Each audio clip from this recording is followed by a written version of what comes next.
once again, and welcome back to Monday Morning Quarterback. Today we're celebrating a very enjoyable 63-7 win over rival St. John's in an unbelievable day yesterday. We had beautiful weather and a tremendous crowd, setting a record, crushing the old record. Well over 10,000 people, most of them clad in purple, and it was just an amazing day for the University of St. Thomas. All three phases really clicked early as the offense came out to a really good start, scoring on every possession in the first half, and 9 of the first 10 possessions as well. What was probably most impressive with the offense was the balance. I thought our players certainly made some unbelievable plays in both the run and the pass game, but the fact that they played off of each other very well was the best part of it. We had 225 yards rushing and 221 yards passing. So to be able to demonstrate that usually means the O-line is doing their job up front, setting the tone, and that was certainly the case yesterday. Did have to make some early adjustments. They had come out in a defense that we hadn't seen from the Johns very much in games against us, and I think our kids handled those adjustments rather well, obviously. Very efficient day from the quarterback spot. Both Dakota Tracy and Matt O'Connell played quite a bit and ended up going 15 for 18 for 221 yards, a bunch of touchdowns and no interceptions. So extremely happy with the efficiency, and the connection between Dakota Tracy and Fritz Waldvogel just continues to grow as our season goes along. Fritz had a fantastic day, catching 7 passes, 3 touchdowns, making some very acrobatic catches. And the run game early on, once again, Willie Schneider really paving the way for Colin Tobin and some of the other young tailbacks. But Colin had a banner day, maybe not the highest yardage total. He ended up with about 140, but a really solid day with 2 touchdowns and making a lot of unblocked players miss at level 2 and level 3. The offense really, I think, summed it up. They were very clean, very confident, and extremely disciplined the entire game. Very happy about that. They were also set up with some very short fields by the defense. The defense stuck very true to the game plan. They ended up doing a very good job of stopping the run on first down.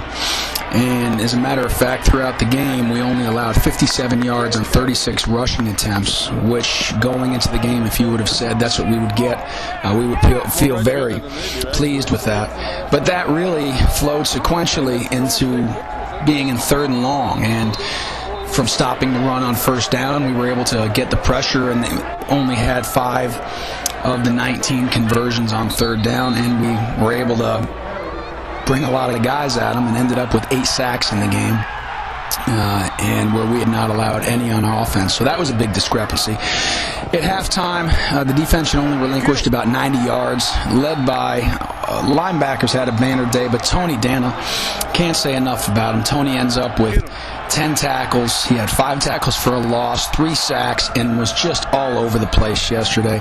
So proud of his effort, but also the outside linebackers, Harry Patera and Willie Barigi, combined yesterday with 12 tackles, 4 tackles for a loss, a couple of sacks, an interception, a fumble recovery, but more importantly, they were all over the field. And that front, once again, anchored by Danny Kane and Riley Dombeck, just doing an unbelievable job getting pressure. When the ball was in the air, Chinny Oji had a great day. Not only did he have 8 tackles from the secondary spot when they ran to him, but he also had 3 individual pass breakups, which was great to see.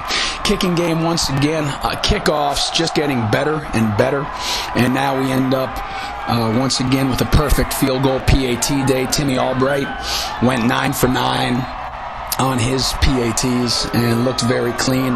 And another guy we don't often mention in the special teams game is Ricky Marguerite, who is as good a holder as we've seen, and once again a very consistent force.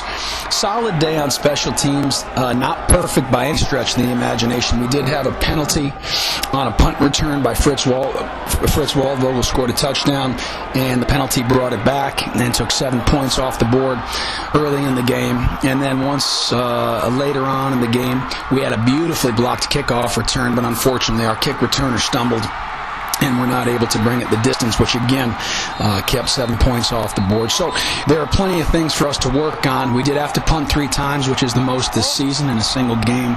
And once again, not just the operation, but the protection. The highlight of the special teams was actually Harry Patera blocking a punt and Jack Gavin scooping it up and scoring for a touchdown. So anytime you can score, quite obviously, without having to put your offense out on the field, you feel pretty darn good about that.